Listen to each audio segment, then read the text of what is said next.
Hey team, let's chat lower back pain. It is a common issue with people who play sport, who don't play sport, who exercise and don't exercise.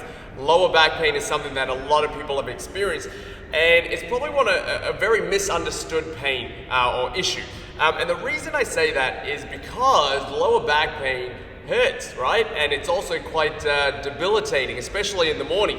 If you have suffered from any lower back pain, when you wake up in the morning, whether you're 20, 30, 40, 50, you feel like you're 100 years old, and it takes you a little bit of time to stand upright because your lower back is hurting, alrighty? And a lot of people automatically will go, shit, I've done something super serious. And granted, if you haven't done a disc or you haven't had a major acute traumatic issue, and this is a lower back pain that's just kind of come on just out of nowhere, I think I may have the solution for you. And yes, you guessed it, it involves a lacrosse ball, but we're also going to do a little bit of a strengthening exercise as well. So before we talk lacrosse ball, let's talk about maybe the cause of lower back pain. So there's a muscle that sits just above your butt, or your glute max, sorry, just below your hip, and it's called the glute medius, right? So it's, if I'm going to point it out on myself, if my coccyx bone's in the middle, the glute medius is from here and it goes outwards, all right? And it's this nice big muscle, even though it's a medius muscle, it's a big muscle. It's not as big as your glute max because it's a glute med. All right, so it sits there, and what it does is it involves, it creates adduction in our legs, so moving our leg away from our body, but it also balances or stabilizes the pelvis when we walk. The reason I'm telling you this is because this muscle does a lot for you, and it gets overworked quite a lot. And then when you sit for long periods of time and your glute max starts to shut off, your glute med all of a sudden has to overwork, right? Also, what tends to happen if your glute med is weak, say it's weak on one side, your hip will drop, and therefore the glute med on the other side is going to have to overwork again, all right? So all of these factors come into play, and it makes your glute med very painful, very sore, very tight, and the referral of that issue is lower back pain. I got there. Thank you for hanging with me with that one. Let's talk about how we can solve it, all right? Heads up, this is not a comfortable rollout. It elicits instant sweat with me, so stay at close attention. You'll probably see the beads of perspiration come out. So what we're gonna do, we're gonna get into this position. Again, I'm going to tell you where I'm going to place it. Hopefully you can see where the lacrosse ball is, but this is what we're going to do. I'm going to place that lacrosse ball, probably like if my coccyx bone is in the middle, I'm going to go probably a couple of inches to the right side. So I'm going to be working my right side glute med, all right?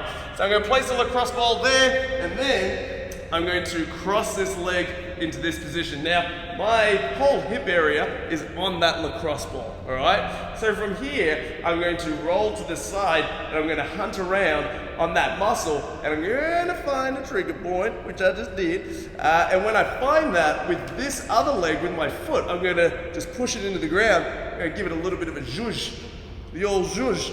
And the idea is, or what I'm trying to achieve here is I'm trying to jimmy that ball into that muscle as much as I can underneath my pelvis. Alrighty? I know that sounds like full on, but it's not in ways. But this is what it takes to break up that glute medius, alright? So I'm going to just keep zhuzhing, and then once that kind of disappears or lessens, I'm going to roll a little bit more to the side. I'm going to find another one. And as I work through this glute med, I'm going to really rock up onto it and find trigger points like I am. And I'm going to get into this position where there's a big structure, big intersection of muscles that all join at this TFL, right? So I'm going to keep the ball there. I'm just going to wiggle it around. And then for a little bit of extra movement, extra flossing off that joint, I'm going to take my leg and I'm going to work through a range of motion like so. Just going to keep that ball on that trigger point and just move my leg through that range of motion. And then I'm going to work back to the middle, and then I'm going to do the same thing on the other side, all right? So how long should this take? If you've got the time, take your time, all right? It could take you between 5 to 15 minutes to work from just off your coccyx bone all the way around to that TFL and back, all right? So if you've got the time, got the stamina, stay in it and really try and break up that glute med as much as possible, all right? You may find one side is more sore than the other, so with that, I want you to play towards the pain, all righty, unfortunately. The side that doesn't have much pain, work through it, see if there's any trigger points, but if there's nothing, get back onto the side that has the trigger points and break it up as much as you can. The strengthening exercise that is a good thing to practice is just a star plank, all right? So you're gonna be in this position. We're gonna lift our butt up like so, and then we're gonna lift our leg up like so. And we're gonna try and hold this for about 15 seconds, and then come back down, rest, do the other side. If you do 3 sets of 15 seconds on a daily basis, your glute meds are gonna be rock solid, in a good way, strong way. They're not gonna be weak, and you should start to feel a little bit of relief in that lower back, and that lower back should feel a lot better. Let me know how you go, team, and as always, love your lacrosse ball. Bye.